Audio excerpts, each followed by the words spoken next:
देखिए पहला लेक्चर हमारा इसमें बात करेंगे डिस्कस वो है हमारे भारत के राष्ट्रपति या प्रेसिडेंट ऑफ इंडिया। सारे राष्ट्रपति देखेंगे हमारे जो एग्जामिनेशन से पूछे जाते हैं। पहला पॉइंट तो नंबर वाइज याद रखेंगे कि कौन सा नंबर था इनका। फिर इसके बाद जो ज़रूरी हो जाता है कि इनका टाइम पीरियड कौन कौन सा रहा है, जैसे टेन्योर क्या रहा है, ये भी कई बार रिलेट करके पूछा जाता है कि इनके टाइम पे कौन सी मेन एक्टिविटी हुई थी, घटनाएं हुई थी भारत में, तो उसलिए भी हमको ज़रूरी है उस लिहाज से। तो बहुत डिटेलिंग में देखेंगे कि हमको क्या याद रखना है, क्योंकि आप देखेंगे कहीं भी आप कंटेंट पढ़ते हैं प्रेसिडेंट ऑफ इंडिया के बारे में तो आपको बस लिस्ट याद करा दी जाती है कि ये नंबर है, इनका नंबर याद रखें। तो जैसे हमने प्राइम मिनिस्टर के बारे में पढ़ा था वैसे प्रेसिडेंट के बारे में पढ़ेंगे। कितना डिटेल में देखेंगे आप, बड़ा ध्यान से देखिएगा इसको, ठीक है। तो पहला नाम ये आ जाता है डॉक्टर राजेंद्र प्रसाद। ये हमने स्टार्टिंग से छोटी क्लासेस से पढ़ा है कि भारत के पहले राष्ट्रपति जो रहे थे, प्रेसिडेंट रहे थे, डॉक्टर राजेंद्र प्रसाद रहे थे। अब देखिए इनसे रिलेटेड कुछ फैक्ट हम पहले डिस्कस कर लेते हैं जो इनके टेन्योर से रिलेटेड है। पहला इनका टाइम पीरियड याद रखिएगा, जब ये बने थे प्रेसिडेंट के तौर पे इनका कार्यकाल रहा था 1950 से लेकर 62 तक, 1950 से लेकर 1962 1962 पे इनका कार्यकाल रहता है। अब ये चीज़ आपको याद रखने की बहुत ज़रूरी है, कई बार इसको रिलेट करके पूछा जाता है कि पहले बताइए कि सबसे लंबा या सबसे लॉन्गेस्ट अगर हम बात करें टेन्योर किसका रहा है, तो याद रखिएगा वो व्यक्ति यही है, सबसे लंबा कार्यकाल ये है हमारे डॉक्टर राजेंद्र प्रसाद। पहला क्वेश्चन ये। दूसरा मैंने आपको टाइम बता ही दिया इनका। एक और पॉइंट बताया था, पहले राष्ट्रपति हैं। तीसरी पॉइंट एक और याद रख लीजिएगा जो बहुत ज़रूरी है कि बोला जाता है कि इकलौते भारत के प्रेसिडेंट कौन से हैं या राष्ट्रपति कौन से हैं जिन्होंने अपना कार्यकाल 2 बार निभाया था, 2 बार ये प्रेसिडेंट बने थे। वो इकलौते भारतीय हमारे जो प्रेसिडेंट के रूप में है डॉक्टर राजेंद्र प्रसाद है। आज तक कोई भी ऐसे राष्ट्रपति नहीं रहे कि एक बार बनने के बाद फिर दोबारा बने हो, तो ये भी आपको याद रखने की ज़रूरत है, ठीक है। लंबा कार्यकाल, दूसरी बात ये रिलेट कर दिया मैंने। ये इनके कार्यकाल से रिलेटेड क्वेश्चन जो अलग तरीके से हमसे पूछे जाते हैं, ठीक है। अब मैं इनसे रिलेटेड कुछ और फैक्ट भी इंक्लूड कर दूं, क्योंकि डॉक्टर राजेंद्र प्रसाद का नाम आता है तो आप प्रेसिडेंट के तौर पे ना याद रखें। कई ऐसे क्वेश्चन है जो डायरेक्टली आपसे पूछे जाते हैं। पहला पॉइंट, इनकी जन्मभूमि बहुत बार पूछी जाती है, तो जन्मभूमि यहाँ जहाँ इनका बर्थ हुआ था तो याद रखिएगा वो था बिहार। बिहार देखिए कहीं भी इनडायरेक्टली तरीके से आपसे पूछा जाएगा, तो इसलिए मैं यहाँ पे इंक्लूड करके चल रहा हूँ, बिहार जन्मभूमि रही है इनकी। और आप समझ सकते हैं कि बिहार में इनका बहुत बड़ा नाम है डॉक्टर राजेंद्र प्रसाद का। कैसे, पहले चीज़ समझेगा, जैसे मैंने आपको बताया था असहयोग आंदोलन चलता है जब, non cooperation movement Mahatma Gandhi के द्वारा चलाया जाता है, तो इसको बहुत ही इन्होंने शिद्दत से इसको कंप्लीट करा था, काम करा था। जैसे ये बहुत बड़े वकील थे, उस समय इन्होंने वकालत छोड़ दी थी, क्योंकि इसमें कहा गया था कि आप जो भी वकील है या कोई भी आपका पैसा है, नौकरी है और उससे रिलेट आपका ब्रिटिश से होता है तो आप छोड़ दीजिए। तो ये ऐसे नाम थे इनके बारे में अगर हम बात करें, ठीक है। और एक और, जैसे मैंने आपको बताया था कि चंपारण में जब जाते हैं महात्मा गांधी तो उनको ज़रूरत पड़ती है कोई ऐसे व्यक्ति की जिनका बहुत वर्चस्व रहा हो, बहुत अच्छी पकड़ रही हो बिहार में, तो ये व्यक्ति यही थे बिहार में। इनके साथ जो जाते हैं डॉक्टर राजेंद्र प्रसाद, तो ये भी याद रखिएगा। इसलिए बिहार का बहुत बड़ा नाम है, इसलिए इनको दूसरा निकनेम भी दिया जाता है कि बिहार का गांधी इन्हीं को कहा गया था। क्योंकि जब महात्मा गांधी को ज़रूरत पड़ती थी कि एक तरीके से हमें ज़रूरत है उस जगह में, इन्होंने कई देखिए स्पेसिफिक जगहों में अलग अलग लोगों को एक तरीके से तैनात कर रखा था महात्मा गांधी ने। और उस जगह में महात्मा गांधी का जितना वर्चस्व नहीं था बिहार में, उतना इनका था, तो इसलिए इनको बिहार का गांधी कहा गया था। तो पहले चीज़ क्लियर हो गया होगा मेरे हिसाब से जो मैंने आपको बताया। हाँ, जन्म देखिए एक चीज़ और बता दूं, जन्म मैंने आपको बताया ये पूछा जाता है कहाँ हुआ था, बिहार में, बट ये बहुत ही कम पूछा गया है। मैं आपको जगह एग्जैक्टली बताऊं तो उसका नाम था जिरादेयू। इस जगह में इनका जन्म होता है। ये पूछा गया है कई बार एग्जाम में, और मैं इसको इंग्लिश में लिख लेता हूँ। इसको एक बार इंग्लिश में आप ज़रा चेक कर लीजिएगा, कहाँ पर, गूगल पे एक बार सर्च कर लीजिएगा, ठीक है। ये जगह थी बिहार में, यहाँ इनका जन्म होता है बेसिकली, अगर हम पॉइंट टू पॉइंट बताएं तो। अच्छा देखिए, जन्म हो गया इनका बिहार में, तो मृत्यु कहाँ हुई, तो वहाँ भी उनकी बिहार में ही हुई थी। बिहार के कहाँ पर, पटना में, पर पटना जगह नहीं पूछी जाती। जगह का नाम था सदाकत आश्रम। और ये कई बार हमसे पूछा गया कि सदाकत आश्रम है कहाँ पर, तो याद रखिएगा बिहार। और ये भी कई बार पूछा जाता है कि कौन से ऐसे व्यक्तित्व हैं भारत के, पर्सनैलिटी हैं जिनका संबंध सदाकत आश्रम से था, तो इनकी लास्ट में मृत्यु का जो टाइम पीरियड था यही हुआ था, और यहीं की मृत्यु होती है सदाकत आश्रम में, ठीक है, सदाकत आश्रम। तो ये भी याद रख लीजिएगा जो पॉइंट मैंने यहाँ से रिलेट कर दिया है, ठीक है। और इसके अलावा हम कुछ पॉइंट बात करें, देखिए इनको बिहार का गांधी तो कहा गया था, इनको एक और नाम दिया गया था अजात शत्रु। अजात शत्रु भी इनको कहा गया था, ठीक है, ये भी याद रखिएगा, अजात शत्रु। किनके द्वारा कहा गया था, ये कई बार पूछा गया है, तो याद रखिएगा इनको महात्मा गांधी जी के द्वारा कहा गया था अजात शत्रु। रीज़न ये था क्योंकि ऐसी पर्सनालिटी थी कि बहुत ही शांत व्यवहार के थे, किसी से ज़्यादा एक तरीके से उलझते भी नहीं थे, बहुत नॉर्मल बिहेव था इनका। कोई भी चीज़ को अगर एक्सेप्ट नहीं करते थे तो उसको नॉर्मल तरीके से बोलते थे। तो महात्मा गांधी जी का मानना था कि इनका कोई भी आज के टाइम पे शत्रु नहीं है, अगर हम चाहे पॉलिटिकली देखें चाहे किसी भी तरीके से, इसलिए इनको बोला अजात शत्रु। जिसका कोई शत्रु ना हो उसको कहा जाता है अजात शत्रु, इसलिए इनको कहा गया था। और बिहार का गांधी तो मैंने आपको बता ही दिया। और ये पूछा जाएगा किन्होंने कहा था, तो याद रखिएगा उनका नाम था महात्मा गांधी, जिन्होंने इनको अजात शत्रु का टाइटल दिया था। देखिए ये ऐसे व्यक्ति नहीं है कि इन्होंने बस एक ही चीज़ में काम करा, जैसे मैंने बोला वकालत भी करी थी, फिर इन्होंने असहयोग आंदोलन के टाइम पे अपनी वकालत भी छोड़ दी थी। पर एक चीज़ है, इनकी बुक्स भी बहुत अच्छी रही है, इन्होंने बहुत अच्छी अच्छी बुक्स लिखी थी, उनमें सबसे ज़्यादा इंपॉर्टेंट है इंडिया डिवाइडेड। ठीक है, इंडिया डिवाइडेड, ये पूछा जाता है किनके द्वारा लिखी गई थी, तो व्यक्ति यही थे। इंग्लिश में ऐसे याद रखना है चाहे हिंदी मीडियम के हो आप। अब एक और चीज़ इसके अलावा बात करें, जैसे एक और पूछी जाती है बट एसएससी वगैरह में आज तक नहीं पूछी गई, फिर भी लिख लेते हैं इसको, बापू के कदमों में।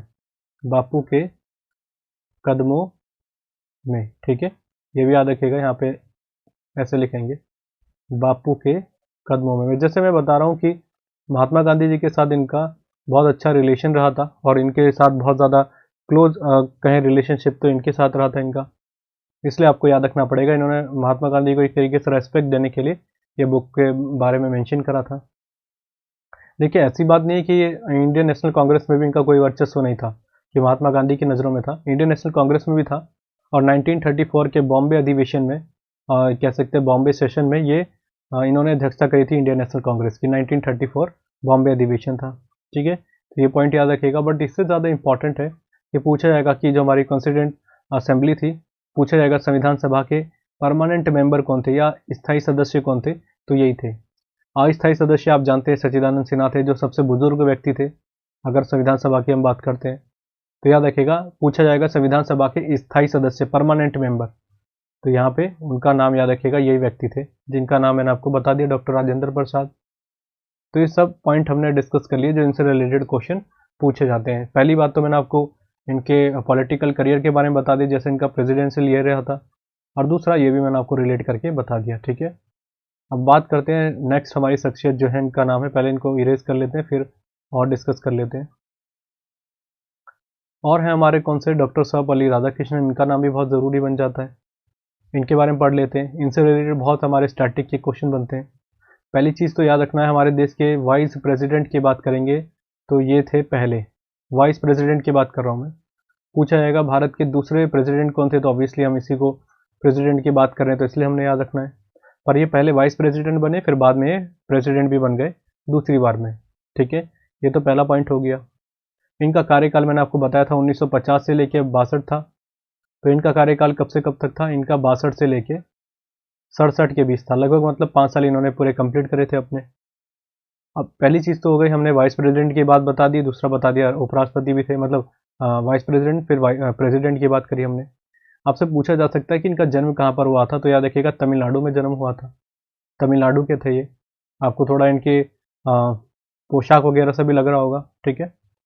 इनसे रिलेटेड एक और फैक्ट बात करें, 5 सितंबर को हम बोलते हैं कि शिक्षक दिवस कब मनाते हैं या टीचर्स डे कब मनाते हैं, इन्हीं की जयंती के उपलक्ष्य में मनाते हैं, क्योंकि जन्म इनका 5 सितंबर में होता है।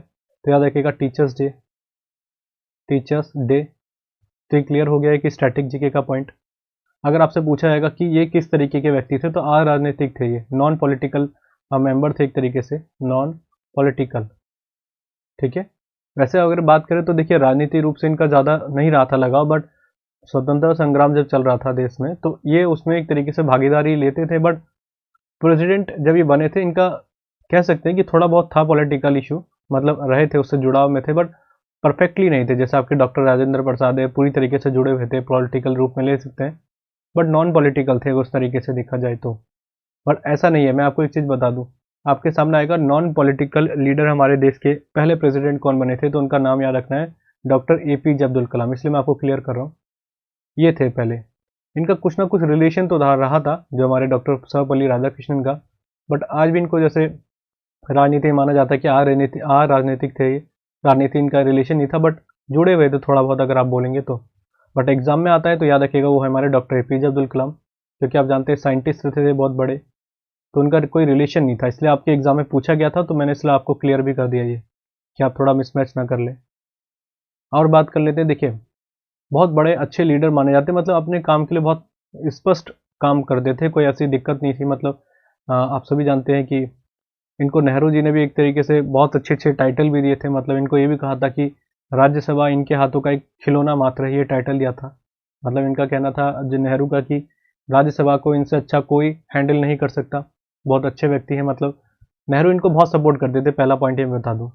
ये किसी भी तरीके से एक्सपेक्ट नहीं कर रहे थे कि इनको प्रेसिडेंट के रूप में एक तरीके से जगह मिलेगी, बिल्कुल भी नहीं एक्सपेक्ट कर रहे थे, और बहुत ज़्यादा पसंद करते थे नेहरू इनको, इसलिए इनको इन्होंने प्रेसिडेंट के लिए एक तरीके से नॉमिनेट करा। ठीक है। अच्छा, ये आपसे पूछा जा सकता है कि बताइए कौन से ऐसे प्रेसिडेंट रहे हैं जिनके टाइम पे चाइना वॉर हुआ था और पाकिस्तान वॉर हुआ था, 1962 का वॉर और 1965। इसको कन्फ्यूज़न क्यों होती है, क्योंकि मैं पहले एक चीज़ क्लियर कर दूं, हम क्या सोचते हैं 62 तक इनका टाइम पीरियड रहा था डॉक्टर राजेंद्र प्रसाद का, तो उस समय चाइना वॉर हुआ होगा और दोनों का नाम आता है, तो ये क्लियर रखना है हमको। तो China war doctor Sarvepalli Radhakrishnan के टाइम पे हुआ था, इसको मैं थोड़ा सा आपको क्लियर भी करके बता दूं। जब चाइना के साथ वॉर हुआ था तो डॉक्टर सर्वपल्ली राधाकृष्णन ने इनको क्रिटिसाइज करा था, आलोचना करी थी नेहरू की, चाचा नेहरू की। उन्होंने बोला था कि इनका एक गलत डिसीजन है, जो इन्होंने हर तरीके से चाइना को एक फेवर करा था, ये इनका सबसे बड़ा ड्रॉबैक रहा है, जिसके कारण आज हम इस तरीके से हमने इतना बड़ा एरिया हमारे हाथ से चले गया, ये इन्होंने खुद कहा था। और मैंने आपको जैसे बोला है कि बहुत क्लियर मिजाज के आदमी थे, पॉलिटिकली इतना नहीं सोचते थे कि मैं क्या फ़र्क रहेगा, क्योंकि इनका मानना था कि मुझे कहीं से उम्मीद नहीं थी कि मुझे प्रेसिडेंट की कुर्सी मिलेगी, तो चले भी जाएगी कोई फ़र्क नहीं पड़ता, पर जो बात मुखरता से रखनी चाहिए वो मैं क्लियर रखूंगा। तारीफ भी करते थे कई जगह नेहरू की, बट यहाँ पर उन्होंने सीधे कंडेम करा कि ये चीज़ें एक तरीके से गलत थी जो नेहरू ने करा, नहीं तो उस समय चाइना हमारे पे एक तरीके से हमला नहीं कर सकता था। बहुत सारी चीज़ें उन्होंने क्रिटिसाइज़ करके बोली थी, मैं इसलिए रिलेट करके बता रहा हूँ क्योंकि कई बार ऐसे एसएससी वगैरह में नहीं पूछा गया, बट ये पूछा जाता है, जैसे बड़े एग्जाम होते हैं पीसेस जैसे, कैसे कौन से प्रेसिडेंट रहे थे जिनके टाइम पे वॉर हुआ था। प्रेसिडेंट के तौर पे तो हम प्राइम मिनिस्टर के तौर पे तो हम चाचा नेहरू हो गए या अटल बिहारी वाजपेयी वगैरह सबकी जानते हैं कि इनकिन के टाइम पे कौन से वॉर हुए थे, बट प्रेसिडेंट घुमाने के लिए पूछा जाता है, क्योंकि इतने हम पॉइंट याद रखते नहीं, हम नंबर याद करके चले जाते हैं, तो ये भी याद रखिएगा। ठीक है।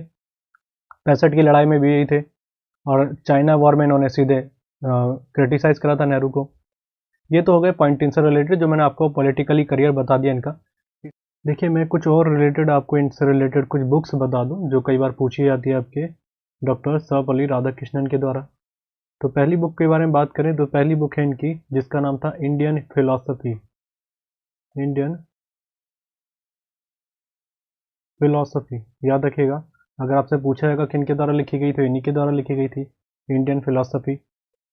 अगर इनके अलावा हम बात करें तो इनकी एक बहुत ज़्यादा फेमस बुक है जिसका नाम है the Hindu view of life. The Hindu view of life.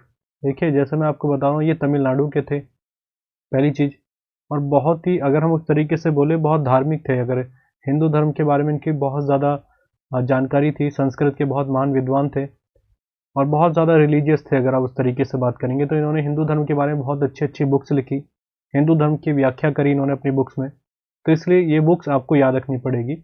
एक और है इनकी जो बहुत ज़्यादा पूछी जाती है, याद रखिएगा उसको, उसका नाम है an idealist view of life.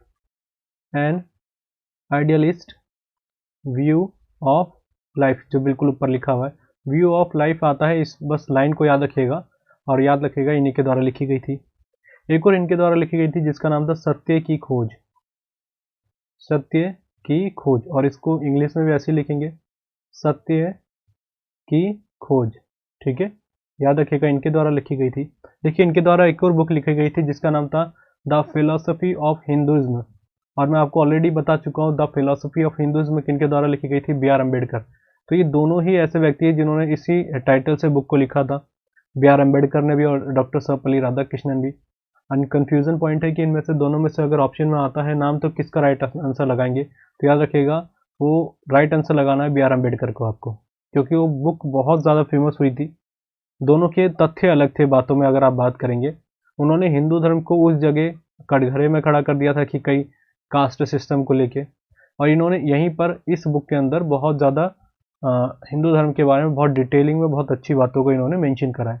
तो इसलिए ज़्यादातर वो आपके एग्जाम में B.R. अम्बेडकर को ही मान के चलेंगे। तो याद रखिएगा ये जो मैंने बुक्स आपको बताई हैं, ठीक है। डॉक्टर सर्वपल्ली राधाकृष्णन का नाम इसलिए ज़रूरी हो जाता है, और इनका टाइम पीरियड याद रखना है 62 से लेके 67 के बीच में रहते हैं, और चाइना और पाकिस्तान वॉर इन्हीं की एक तरीके से कार्यकाल के दौरान होता है। तो इरेज कर लेते हैं, फिर डिस्कस करते हैं और पॉइंट पे। अब आ जाते हैं हम डॉक्टर जाकिर हुसैन के बारे में। ये भी बहुत बड़ा नाम है, डॉक्टर जाकिर हुसैन। पहली चीज़ याद रखिएगा, डॉक्टर जाकिर हुसैन से रिलेटेड आपसे पूछा जाएगा तो पहली बात तो इनका जन्म कहाँ पर हुआ था? हैदराबाद में हुआ था इनका जन्म, ठीक है। ये चीज़ आपको याद रखनी पड़ेगी। और अगर आपसे पूछा जाएगा हमारे देश के फर्स्ट मुस्लिम राष्ट्रपति कौन बने, तो याद रखिएगा यही बने थे हमारे डॉक्टर जाकिर हुसैन, मुस्लिम राष्ट्रपति। टाइम पीरियड बहुत छोटा था, 67 से लेकर 69 के बीच में बने, और इसी कार्यकाल के दौरान इनकी मृत्यु हो गई, निधन हो गया इनका। तो इसलिए आपको डॉक्टर जाकिर हुसैन के बारे में याद रखना है कि हमारे देश के फर्स्ट मुस्लिम जो राष्ट्रपति बने थे ये, और कार्यकाल के दौरान जिनका निधन हुआ था राष्ट्रपति का, वो व्यक्ति ही थे हमारे डॉक्टर जाकिर हुसैन। देखिए डॉक्टर जाकिर हुसैन को और जाकिर हुसैन को मिसमैच मत कीजिएगा। डॉक्टर जाकिर हुसैन बहुत विद्वान आदमी थे, अगर आप बात करें, पढ़ाई लिखाई बहुत करी थी इन्होंने। मैं बताऊं तो आपको बहुत अच्छी इनको जानकारी थी, PhD कर रखी थी इन्होंने उस टाइम की, समझ सकते हैं आप इकोनॉमिक्स से। तो कितना बड़ा नाम रहा होगा उस जमाने में। पढ़ाई नहीं हो पाती थी, इन्होंने PhD करी थी, और विदेश में जाके करी थी इन्होंने, शायद लंदन में करी थी इन्होंने PhD, ठीक है। और एक थे जाकिर हुसैन, जिनके बारे में आपको बता चुका हूँ, जाकिर हुसैन। वो जाकिर हुसैन का आपको नाम याद रखना है, वो तबला वादक है, ठीक है। अल्लाह रखा के बेटे जाकिर हुसैन, उन्होंने बहुत बड़ा नाम रोशन करा है भारत का हर बड़े मंच में जाके। तो इन दोनों के बीच में आपको कंफ्यूजन नहीं रखनी। इनके आगे अगर डॉक्टर लगा देंगे तो हमारे हो जाते हैं देश के फर्स्ट मुस्लिम प्रेसिडेंट, राष्ट्रपति, जिनका नाम था डॉक्टर जाकिर हुसैन, हैदराबाद के रहने वाले थे, ठीक है। और जैसे मैं आपको बता रहा हूँ, इनको भारत रत्न कब मिला था? 1963 में। आप याद रख भी सकते हो, नहीं भी याद रख सकते, इतना इंपॉर्टेंट नहीं हो जाता कि साल कौन सा था। बस आपको जरूरी ये याद रखना है कि इनको भारत रत्न मिला है कि नहीं मिला है। तो जितने आपको दिख रहे हैं सभी को भारत रत्न मिल चुका है, ठीक है। तो ये सब चीज़ें आपको याद रखने की जरूरत है। डॉक्टर जाकिर हुसैन की बात हमने कर ली है। अच्छा, हम डॉक्टर जाकिर हुसैन से रिलेटेड और कुछ फैक्ट देख लें। मैं आपको जरूर बोल रहा हूँ, इसको जरूर याद रखिएगा। इनका जो टाइम पीरियड था बहुत छोटा टाइम पीरियड था, 67 से लेकर 69, और ये जरूर पूछा जाता है आपके एग्जाम में। देखिए इनके द्वारा, जैसे मैंने बोला पहले, माइनॉरिटीज अगर हम बात करें, अल्पसंख्यक समुदाय से आने वाले पहले हमारे राष्ट्रपति बनते हैं। तो इनके द्वारा एक वक्तव्य दिया गया था, बहुत ज़्यादा फेमस हुआ था, शायद आपने भी सुना होगा कभी। क्या वक्तव्य दिया था उन्होंने? समूचा भारत मेरा घर है और इसके बासिंदे मेरे परिवार है। ये इन्हीं के द्वारा दिया गया था, डॉक्टर जाकिर हुसैन के द्वारा। बहुत अच्छे लीडर रहे थे, बहुत अच्छे व्यक्ति थे ये, ठीक है। तो ये कार्यकाल के हिसाब से मैंने आपको बता दिया जो पॉइंट रखने हैं। पहला पॉइंट याद रखिएगा, टाइम पीरियड, पहली बात। दूसरा, मुस्लिम राष्ट्रपति पहले देश के। फिर मैंने आपको बता दिया कि भारत रत्न भी मिला था, क्योंकि ऑप्शन में कई बार रख दिया जाता है और बोला जाता है बताइए इनमें से कौन से व्यक्ति को भारत रत्न से सम्मानित नहीं किया गया, तो वो भी चीज़ आपको क्लियर होनी चाहिए, ठीक है। और कार्यकाल के दौरान मृत्यु हुई जिनकी, वो व्यक्ति कौन थे? हमारे डॉक्टर जाकिर हुसैन ही थे, ठीक है। तो अब इनको इरेज कर लेते हैं पॉइंट को, और आगे डिस्कस करते हैं हमको और नेक्स्ट कौन सा पॉइंट पढ़ना है। अब बात कर लेते हैं वीवी गिरी के बारे में, बहुत बड़ा नाम है। पहली चीज, देश के फर्स्ट एक्टिंग प्रेसिडेंट की बात करेंगे, एक्टिंग कार्यवाहक प्रेसिडेंट की बात करेंगे, तो व्यक्ति हमारे कौन से थे? वीवी गिरी। जैसे मैंने आपको बोला कि कार्यकाल के दौरान ही मृत्यु हो गई थी डॉक्टर जाकिर हुसैन की, तो कोई एक्टिंग प्रेसिडेंट की जरूरत थी हमारे देश में, क्योंकि चाहे जैसे आप प्राइम मिनिस्टर की बात कर रहे हैं, वैसे प्रेसिडेंट भी बहुत बड़ा रोल प्ले करते हैं, क्योंकि हमारे देश के फर्स्ट नागरिक यही होते हैं, तीनों सेना के सर्वोच्च होते हैं, ठीक है। तो जैसे मैं आपको बताऊं, एक इसी से चीज़ मुझे याद आ गई कि एक इंटरव्यू था डॉक्टर APJ अब्दुल कलाम का, तो उन्होंने बोला कि मेरी बहुत दिलचस्पी थी कि मैं इंडियन आर्मी में सर्व करूं, इंडियन आर्मी में या इंडियन एयरफोर्स की बात बोली थी उन्होंने शायद, कि मैं चाहता था कि पायलट बनूं, ऐसा कुछ था। तो किसी कारणवश उनका सिलेक्शन नहीं हो पाता, क्योंकि बहुत ज़्यादा कंपटीशन होता है, उस ज़माने में भी था, कंपटीशन था, तो उसको एक तरीके से उसको क्वालिफाई नहीं कर पाते, कुछ कंडीशन के कारण बाहर हो जाते हैं। तो कह रहे थे कि मुझे नहीं पता था कि बाद में मैं ही जाके एक आने वाले समय में इस तीनों सेनाओं का प्रमुख बनूंगा, जो प्रेसिडेंट होते हैं। तो आप समझ सकते हैं कि क्या पोजीशन रही थी डॉक्टर APJ अब्दुल कलाम की। जो चीज़ पहले के लिए सोच रहे थे, बाद में उसी की सबसे सर्वोच्च कुर्सी मिली, जिसको प्रेसिडेंट कहा जाता है, तीनों सेना के अध्यक्ष के रूप में होते हैं, हेड होते हैं, ठीक है। हम वीवी गिरी के बारे में बात कर रहे थे। अब देखिए वीवी गिरी पहले एक्टिंग प्राइम मिनिस्टर बन जाते हैं, ठीक है। इनका पूरा नाम भी पूछा जाता है, तो याद रखिएगा, वराहगिरी वेंकट रमन, वराहगिरी वेंकट रमन नाम था इनका,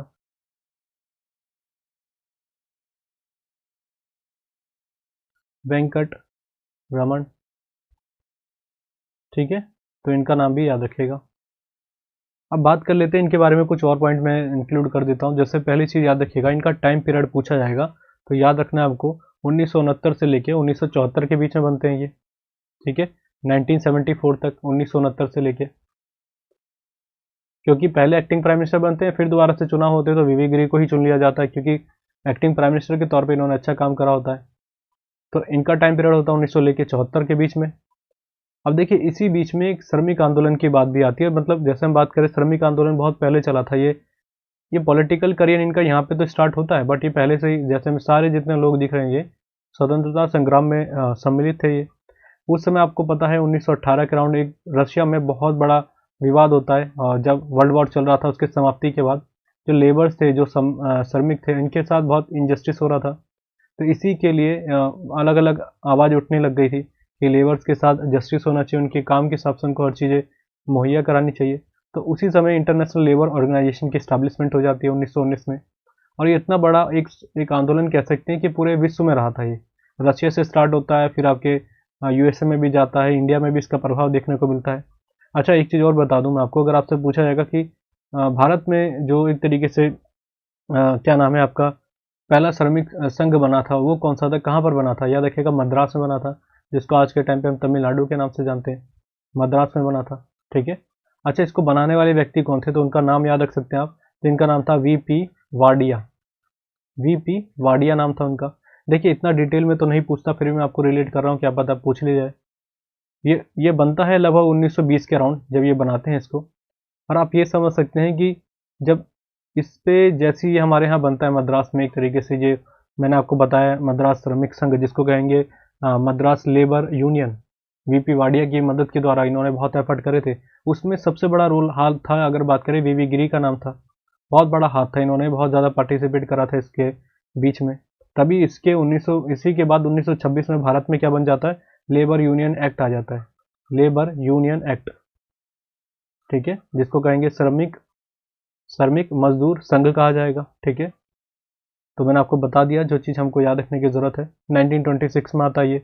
देखिए वीवी गिरी को एक सबसे बहुत ही कह सकते हैं वनरेबल कह सकते हैं, जो बहुत ही कमज़ोर राष्ट्रपति रहे थे, ये किन्होंने कहा था, ये कहा था खुशवंत सिंह ने। मैं खुशवंत सिंह का नाम इसलिए मुझे याद आया क्योंकि ये मैंने बुक्स एंड ऑथर्स में नहीं बताया था, और ये मैं आपको बता दूं, इनके द्वारा एक बुक लिखी गई थी जिसका नाम था ट्रेन टू पाकिस्तान।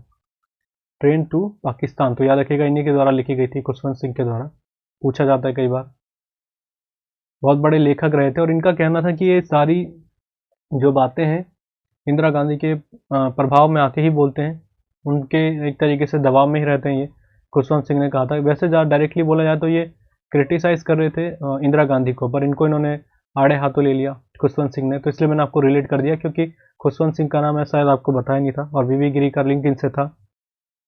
तो हम कहाँ पर बात कर रहे थे, वीवी गिरी के बारे में, क्योंकि इन्होंने श्रमिक आंदोलन में बहुत अच्छा भाग लिया था, तो ये याद रखिएगा। बट मैंने आपको, देखिए आपके एग्जाम में ये सब चीज़ें नहीं आएंगी, बट इनको लिंक इसलिए कराया क्योंकि आपसे पूछा जा सकता है इंटरनेशनल लेबर ऑर्गेनाइजेशन की स्थापना कब होती है। विश्व इसको बोलेंगे तो अंतर्राष्ट्रीय श्रमिक आंदोलन ऑर्गेनाइजेशन को कहते हैं, संस्था, क्या कहेंगे, अंतर्राष्ट्रीय श्रमिक संस्था। इसकी स्थापना कब होती है, संगठन 1919 में होती है, 1 मई को, ठीक है। इसलिए हम 1 मई को क्या मनाते हैं, श्रमिक दिवस के रूप में मनाते हैं, वर्ल्ड लेबर डे के रूप में। तो इसलिए आपको ये रिलेट करके रखना है, कि आप पता आपसे पूछा जाए कि हमारे यहाँ लेबर यूनियन एक्ट कब आता है, तो इसी समय आता है 1926 में। अब पूछा जाएगा कि मद्रास जो हमारा लेबर यूनियन बना था, किन के प्रयासों पर बना था, वीपी वाडिया के द्वारा। बस आपको जो ज़्यादा रिलेट करके याद रखना है, पहले इनका टाइम पीरियड, दूसरा मैंने बोला पहले एक्टिंग प्राइम मिनिस्टर के रूप में थे। अगर आपसे पूछा जाता और डिटेल में कि कौन सी स्टेट के थे, ओडिशा के थे ये, ठीक है, ऐसा डिटेलिंग में नहीं जाएगा। बस ये चीज़ आपको याद रखना है, ठीक है। वीवी गिरी के बारे में मैंने आपको बता दिया, इतनी चीज़ आप याद रखेंगे तो आपका काम चल जाएगा। इरेज कर लेते हैं सभी को। अब बात कर लेते हैं डॉक्टर फ़खरुद्दीन अली अहमद के बारे में, ये भी बहुत बड़ा नाम है। 1974 से लेके इनका टाइम पीरियड होता है 1977 के बीच में। और फ़खरुद्दीन अली अहमद को अब मैंने बहुत बार बता दिया अपने प्राइम मिनिस्टर की वीडियो में भी। 25 जून 1975, 25 जून 1975 को ये क्या बन जाते हैं हमारे यहाँ, इमरजेंसी लगा देते हैं, आपातकाल। किन के कहने पर लगाते हैं, मैंने आपको बताया था, इमरजेंसी आपातकाल लगाते हैं इंदिरा गांधी के कहने पे, प्रेसिडेंट यही थे। और अभी रिसेंट के किसी एग्जाम में आया था, CHSL एग्जाम में। तो याद रखिएगा डॉक्टर फखरुद्दीन अली अहमद वही थे जिन्होंने इमरजेंसी लगाई थी हमारे देश में। ये तो नामात्र थे, कहना तो मेन काम तो इंदिरा गांधी का था उस समय, जो इन्होंने काम करवाया था ये। तो ये चीज़ बस इनसे रिलेटेड याद रखना। और ये सेकंड, अगर बात करें, सेकंड मुस्लिम थे जो हमारे देश के प्रेसिडेंट बनते हैं। और अगर ये बोलेंगे कि सेकंड ऐसे कौन व्यक्ति हैं जो अपने कार्यकाल के दौरान प्रेसिडेंट के रूप में जिनका निधन हुआ था, तो यही थे डॉक्टर फखरुद्दीन अली अहमद। और फखरुद्दीन अली अहमद के बारे में आपको और डिटेल में बताना था, बस आपको 2-3 पॉइंट याद रखने हैं बस। पहली बार इनके टाइम पे इमरजेंसी लगी थी, सेकंड मुस्लिम थे, और सेकंड व्यक्ति थे जो प्रेसिडेंट के तौर पे जिनका कार्यकाल के दौरान निधन हो गया था। पहले कौन थे? पहले मुस्लिम हमारे देश के डॉक्टर जाकिर हुसैन, और पहले व्यक्ति भी वही थे जो अपने कार्यकाल के दौरान जिनका निधन हुआ था। आगे की तरफ बढ़े, और नाम है हमारे नीलम संजीव रेड्डी, उनके बारे में बात कर लेते हैं। पहले ये मैंने आपको कंप्लीट कर दिया, इनको नोट्स बना के रख लीजिएगा, ठीक है। अब देखिए अगला नाम देख लेते हैं, नीलम संजीवा रेड्डी। ये बहुत बड़ा नाम है, नीलम संजीवा रेड्डी के बारे में। इनसे रिलेटेड पहली चीज़ आपको सबसे ज़रूरी याद रखनी है, हमारे देश के सबसे यंग अगर हम बात करेंगे प्रेसिडेंट कौन थे, तो यही थे। कितनी एज रही होगी खुद सोचिएगा थोड़ा, तो हो जाएगी 64 साल। इनको यंग कहा गया क्योंकि प्रेसिडेंट जितने भी हैं ना बड़े जो बने हमारे, सारे 70 प्लस के अराउंड ही गए थे, और ये बने थे 64 के, तो इसलिए इनको सबसे यंगेस्ट माना जाता है। और वैसे मैं बता चुका हूँ, प्राइम मिनिस्टर के रूप में अगर हम बात करते हैं सबसे यंगेस्ट, तो हमारे कौन हो जाते हैं? राजीव गांधी। सबसे ओल्डेस्ट हो जाते हैं हमारे कौन से व्यक्ति थे, जिनका नाम मैंने आपको कई बार बता रखा है, मोरारजी देसाई। अब देखिए मैं ओल्डेस्ट की बात भी बता ही देता हूँ, साथ ही साथ फिर दोबारा रिवीजन भी हो जाएगा। उनका नाम था KR नारायणा, ठीक है, KR नारायणा थे, KR नारायण। इनका नाम याद रखिएगा, ये हमारे सबसे ओल्डेस्ट प्रेसिडेंट थे। आगे इनके बारे में हम डिस्कस करेंगे। तो हम नीलम संजीव रेड्डी के बारे में बात करें। बता, नाम से ऐसा लगता है कि नीलम, तो हम सोच रहे थे कि महिला, और जब मैं अपने टाइम पे पढ़ रहा था मुझे भी ये लगता था कि महिला है ये, तो ऐसा नहीं है, पुरुष थे ये। और नीलम संजीवा रेड्डी इनका नाम था। और आपको रेड्डी दिख रहा है, ज़्यादातर रेड्डी जो कास्ट होती है आपके साउथ में रहती है, आंध्र प्रदेश के स्टेट में, तो ये वहीं कहते हैं आंध्र प्रदेश के, तो ये भी याद रखिएगा पहला पॉइंट। और ये आंध्र प्रदेश के फर्स्ट CM भी थे अगर आपसे पूछा जाए तो, और चांसेस भी है पूछे जाने के, क्योंकि ये प्रेसिडेंट भी बने थे और प्रेसिडेंट के तौर पे भी इम्पॉर्टेंट है। कार्यकाल इनका मैं बता दूं तो पूरा इन्होंने 5 साल अपना कार्यकाल रखा था, 1977 से लेके 1982 के बीच में इनका पूरा कार्यकाल पूरा रहा था, इनका 5 साल का, नीलम संजीवा रेड्डी का। तो ये हमने पहली बात कर ली। अच्छा, ये कि इंपॉर्टेंट पॉइंट तो मैंने आपको बताया नहीं, याद रखिएगा। अगर बोला जाएगा देश के पहले व्यक्ति कौन थे जो पूरी तरीके से हम बात करें कि कांग्रेस से अलग हो गए थे, गैर कांग्रेसी पार्टी के रूप में आए थे ये प्रेसिडेंट के रूप में, तो ये थे नीलम संजीवा रेड्डी। पहले गैर कांग्रेसी प्रेसिडेंट आप बोल सकते हैं भारत के। तो कौन कौन से पॉइंट हमने डिस्कस कर लिया? पहला याद रखिएगा, आंध्र प्रदेश के पहले CM यही थे। दूसरा पॉइंट, यंगेस्ट हमारे प्रेसिडेंट थे। तीसरा पॉइंट, हमारे अगर बात करेंगे फर्स्ट गैर कांग्रेसी, नॉन कांग्रेसी बने थे प्रेसिडेंट, उनका नाम था नीलम संजीवा रेड्डी। कौन सी पार्टी की तरफ से बने थे? जनता पार्टी की तरफ से बने थे। टाइम पीरियड था 1977 से लेकर 1982 का, क्योंकि आप जानते हैं फखरुद्दीन अली अहमद कांग्रेस के टाइम पे थे, और यहाँ पर यही दिक्कत आ गई थी कि किस तरीके से बनाया जाए हम एक प्रेसिडेंट को, क्योंकि यहाँ पे इमरजेंसी का दौर आया था और बहुत बुरा टाइम रहा था कांग्रेस के लिए 1977 का। फिर 77 के बाद ऑब्वियसली आपको समझ में आ रहा होगा कि फिर आ जाते हैं हमारे पार्टी में, जैसे मोरारजी देसाई आते हैं वैसे ही यहाँ पर आ जाते हैं नीलम संजीव रेड्डी। और ये पहले कांग्रेसी पार्टी में रहे थे, बट ये बाद में जब इन्होंने फिर दोबारा रिकवरी करके आए, तब ये एक बीच में इन्होंने राजनीति, इनका करियर खत्म हो गया था, फिर दोबारा आए तो इस जनता पार्टी की तरफ से आए, ठीक है। नेक्स्ट हम बात कर लेते हैं जिनका नाम है ज्ञानी जेल सिंह। इनके बारे में डिस्कस करना हमारे लिए ज़रूरी बन जाता है, बहुत फेमस पर्सनैलिटी हैं ज्ञानी जेल सिंह। ये थे आपके, मैंने बता ही दिया था आपको, फखरुद्दीन अली अहमद ये थे, ठीक है। इन सभी को मैंने पिक्चराइज कर रखा है, जिनके नंबर वाइज देख लीजिएगा, जाकिर हुसैन, बीबी गिरी, फखरुद्दीन अली अहमद, नीलम संजीव रेड्डी। फिर हम बात करें ज्ञानी जेल सिंह के बारे में। ज्ञानी जेल सिंह भारत के पहले सिख, अगर हम बात करें प्रेसिडेंट कौन थे, यही थे। तो पहली चीज़ तो इंपॉर्टेंट ये हो गई। इनका कार्यकाल भी पूरा रहा था 1982 से लेकर 87 के बीच में, और ये आए थे आपके कांग्रेस के टाइम पे, आप बोल सकते हैं। देखिए इनके टाइम पे पूछा जा सकता है कि हमारे देश के प्रेसिडेंट कौन रहे थे जब हमारे यहाँ ऑपरेशन ब्लू स्टार चल रहा था, और मैंने इसके बारे में बहुत डिटेल में आपको प्रेसिडेंट वाली वीडियो में, प्राइम मिनिस्टर वाली वीडियो में बता ही दिया है। इंदिरा गांधी के टाइम पे चला था, जो स्वर्ण मंदिर के पास, स्वर्ण मंदिर में कह सकते हैं आप, ऑपरेशन ब्लू स्टार इन्हीं के टाइम पे चला था, पहली चीज़ याद रखिएगा। फिर दूसरी बात करें तो इन्हीं के टाइम पे इंदिरा गांधी जी की निधन हो जाता है 31 अक्टूबर को। दूसरा पॉइंट हो गया, पहला ये, दूसरा ये। तीसरा कार्यकाल याद रखिएगा 82 से लेकर 87, तो आपको वैसे भी क्लियर हो जाएगा। ब्लू स्टार कब चला था ऑपरेशन 1983 में। इनकी मृत्यु कब हुई थी 1984 में। और इन्हीं के टाइम पे सिख दंगे भी होते हैं, इन्हीं के टाइम पे जो 84 में होते हैं। तो ये सारे पॉइंट आपको याद रखने पड़ेंगे। देखिए पंजाब के सीएम भी रहे थे ज्ञानी जेल सिंह, गृह मंत्री भी रहे थे, जैसे मैंने आपको बताया था ये। तो ये सारे क्लियर हो गए होंगे जो हमने डिस्कस कर लिए हैं ओवरऑल। तो इतने आप जरूर याद रखिएगा, आपसे अलग अलग तरीके से पूछे जा सकते हैं। मैंने बताया था ना गृह मंत्री रहे थे, फिर प्रकाश जी को बना दिया गया था बाद में गृह मंत्री, क्योंकि उस समय नहीं रहे थे ये, फिर वो उस समय गृह मंत्री रहे थे और ये प्रेसिडेंट बन गए थे। तो ओवरऑल मैंने आपको ज्ञानी जेल सिंह के रिलेटेड बता दिया, इनको जरूर याद रखिएगा। इनके सारे नंबर मेंशन कर रखे मैंने यहाँ पे, लिखिएगा पहले, दूसरे, तीसरे हमारे ये बने, चौथे हमारे वीवी गिरी, फखरुद्दीन अहमद 5, छठे बने नीलम संजीव रेड्डी और सातवें हमारे बनते हैं ज्ञानी जेल सिंह। कोई भी ट्रिक लगाने की कोशिश मत कीजिएगा, टाइम के साथ याद रखना है, जैसे मैंने सबके टाइम पीरियड आपको बता दिए। इनका पूरा टाइम रहा था नीलम संजीव रेड्डी का, ज्ञानी जेल सिंह का पूरा टाइम पीरियड रहा था, फखरुद्दीन अली अहमद अपने कार्यकाल के दौरान मृत्यु हो गई थी, वीवी गिरी का पूरा टाइम पीरियड रहा था, इनका टाइम पीरियड 2 साल का रहा था, इनका पूरा रहा था और इनका पूरा रहा था। ठीक है, बस दो ही ऐसे जिन्होंने पूरा टाइम पीरियड नहीं बिताया, एक ये और एक ये, दोनों मुस्लिम राष्ट्रपति थे हमारे। आगे बात करें, डिस्कस कर लेते हैं आगे नाम। आगे हमारा नाम आ जाता है रामास्वामी वेंकटरमण, ये आ गए। ठीक है, रामास्वामी वेंकटरमण, इनके बारे में आपको कुछ याद नहीं रखना। पहली तो चीज याद रखिएगा 8वें नंबर के प्रेसिडेंट बनते हैं हमारे देश के, और इनका टाइम पीरियड याद रखिएगा 87 से लेके बनते हैं, पूरा टाइम पीरियड रहा था इनका 92 का। जो मैंने आपको दो ही प्रेसिडेंट बताया जिनका भी टाइम पीरियड पूरा कंप्लीटली इन्होंने नहीं बिताया। अच्छा, वेंकटरमण नाम से ही लग रहा है साउथ के स्टेट के हैं, तो कहाँ के थे, तमिलनाडु के, तो ये भी याद रख लीजिएगा। और इनसे रिलेटेड कुछ आपको रखने की जरूरत है नहीं, ज़्यादा पॉइंट यहाँ से, बस इनका नाम याद रखना है हमको। आगे बात करते हैं, अगर आपसे इनके अलावा और बात करें, KR नारायण।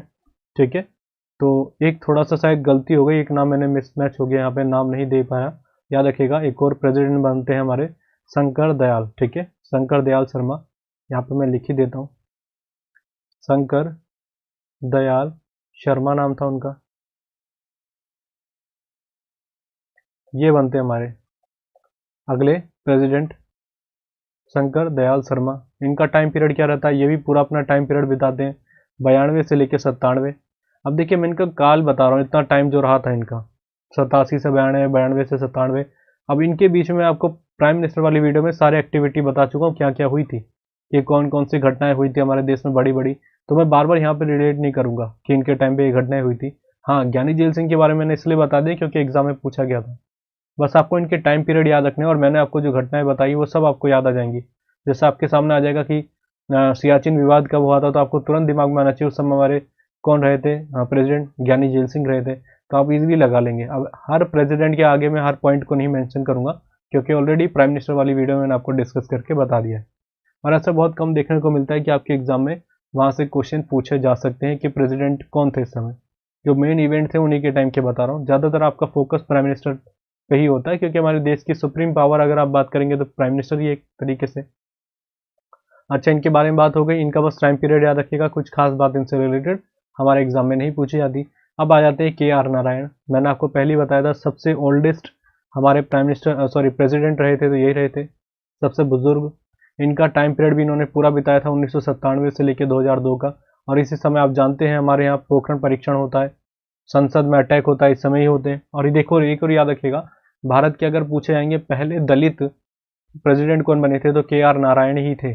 पहली बात ओल्डेस्ट थे, फिर दूसरी बात दलित थे। तो ये हो गई क्लियर, हम पहले इसको इरेज कर लेते हैं, फिर इनके बाद और कुछ पॉइंट हमको जो लगेंगे उनको भी डिस्कस कर लेते हैं।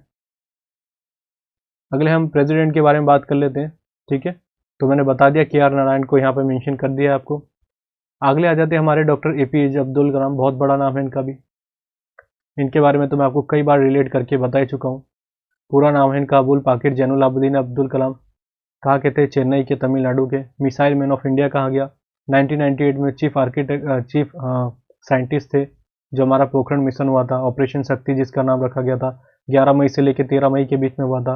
और इसलिए हम उसको नेशनल टेक्नोलॉजी डे के रूप में मनाते हैं आज के टाइम पे, या राष्ट्रीय प्रौद्योगिकी दिवस के रूप में मनाते हैं। यानी कि हम कहेंगे पुण्यतिथि जिसको कहा जाता है 15 अक्टूबर को, हम 15 अक्टूबर को नेशनल स्टूडेंट डे के रूप में मनाते हैं, राष्ट्रीय विद्यार्थी दिवस के रूप में, नेशनल स्टूडेंट डे।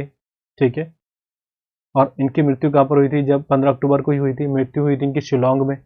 इनका टाइम पीरियड बहुत इंपॉर्टेंट है, याद रखिएगा इनका टाइम पीरियड है 2002 से लेके और 2007 के बीच में। उस समय ये अटल बिहारी वाजपेयी के टाइम पे आ गए थे, फिर ये कांग्रेस के समय तक रहे थे।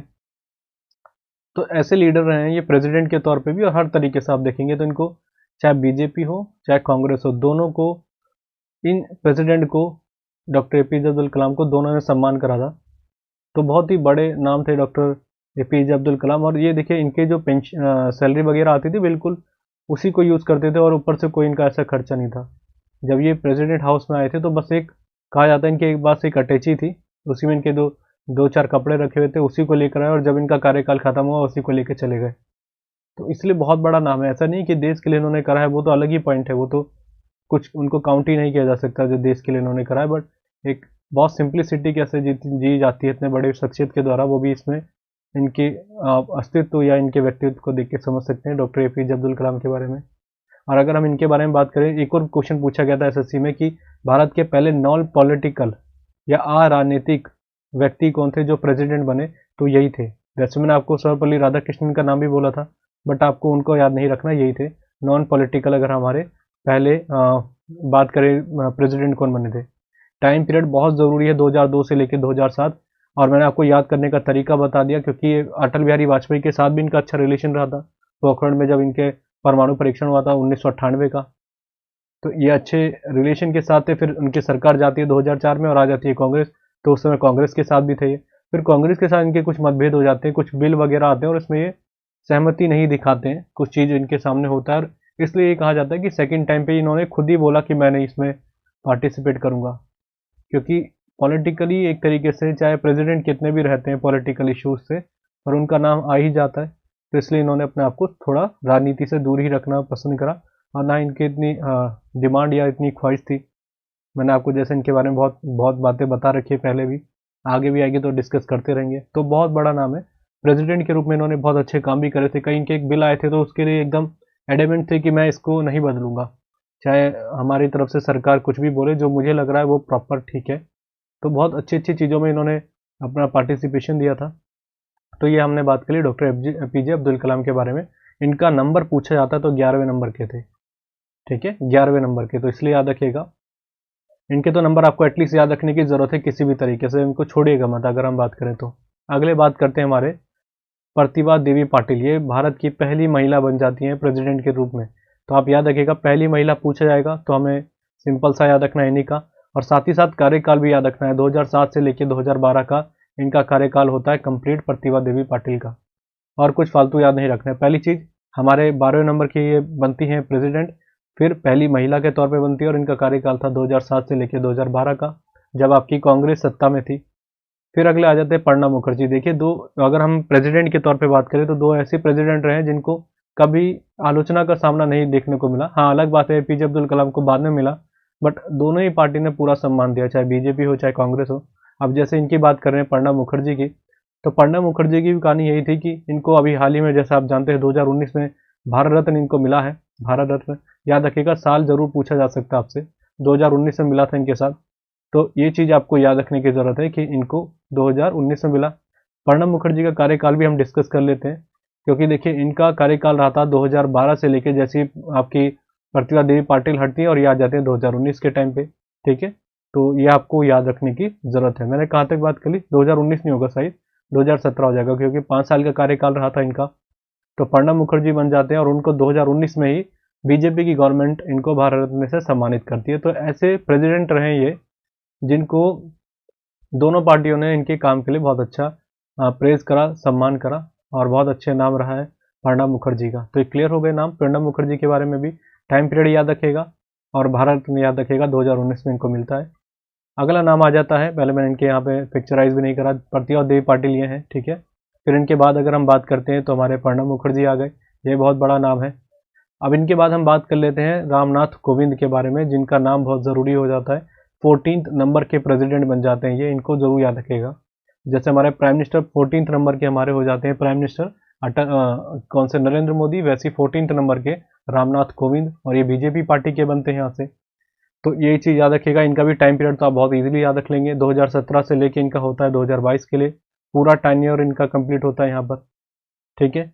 अब आ जाती है द्रौपदी मुर्मू, जिनका भी हाल ही में नाम आया है, और पहली आदिवासी महिला बनती हैं जिनको प्रेसिडेंट के रूप में एक पद मिलता है। बहुत बड़ा नाम है इनका भी, ओडिशा से इनका रिलेशन है।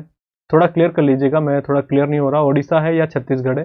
वैसे मेरा मानना ओडिशा है, एक बार चेक कर लीजिएगा। पूछा जा सकता है कौन से स्टेट से इनका रिलेशन रहा है, क्योंकि देश की पहली आदिवासी महिला रही है प्रेसिडेंट के रूप में।